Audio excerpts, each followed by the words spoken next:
اردو کا ویپن برٹشر نے ایسا یوز کیا اور یہ دماغ میں اٹھایا کہ مسلمانوں کی زبان ہے. اس میں شاعری جو ہوتی گئیں، بہادر شاہ ظفر اپنے تپڑ بھیج گئے اور طرح طرح کی شاعری، نواب شراب اور شاعری میں تباہ ہوا ہے. طوائفوں کے کوٹھوں پہ جاتے تھے. شریف زادیوں کی بچیاں ڈانس اور میوزک سیکھنے کے لیے طوائفوں کے پاس جاتی تھیں. اس قدر پروموٹ کیا گیا سخاوت کے نام پر. سارے گانے اس دور کے اور آج بھی اردو میں پروموٹ کیے جاتے ہیں. Most of the top hit movies Urdu میں، کوئی سے بھی دلیل کمار یا کوئی سے بھی کمار اور کوئی سے بھی مدو والا اور کوئی سی بھی عورت، ان کو باقاعدہ پروموٹ کیا گیا، ایک محاذ بنایا گیا تاکہ مسلمان جو ہے اس دھندے پہ لگ جائیں. گانے سننا اور میوزک سننا مسلمانوں کی فرسٹ پرائورٹی بن گئی. اس میں ان کی جنریشن تباہ ہو گئی اور اس پر جو ملٹی میڈیا کے تھرو کی تباہ کیا جا رہا ہے مسلمان کو، اس کا مسلمان اندازہ نہیں لگا سکتا ہے. جو سب سے بڑا نقصان پہنچا ہے وہ یہ پہنچا ہے کہ جس مقصد کے لیے مسلمان کو اللہ سبحانہ تعالی نے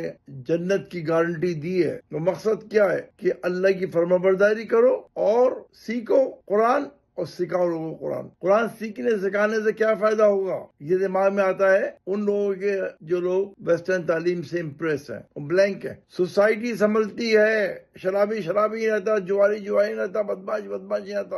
ارے کتنے ملین لوگ جاتے ہیں حج پہ، دیکھتے نہیں ہیں ہم. وہاں پر چند گارڈ کے باقی لوگ سب توبہ کر رہا ہوتا ہے. یا مسجد نبوی میں قرآن پہ چلنے سے جو فائدہ ہوتا ہے، اس سے صلاح الدین ایوبی بنتے ہیں، طارق بن زیاد بنتے ہیں، خالد بن ولید بنتے ہیں، عمر بن خطاب بنتے ہیں. کتنی مثالیں آپ کو میں دوں، ہزاروں مثالیں، ایک دو تھوڑی ہے. ہمیں تو بلینک کر دے گا نا ہسٹری کی طرف سے، تاکہ ہم جو ہے ایسی نسل نہ پیدا ہو جائے دوبارہ جو نسل شیطانوں کا مقابلہ کر سکے.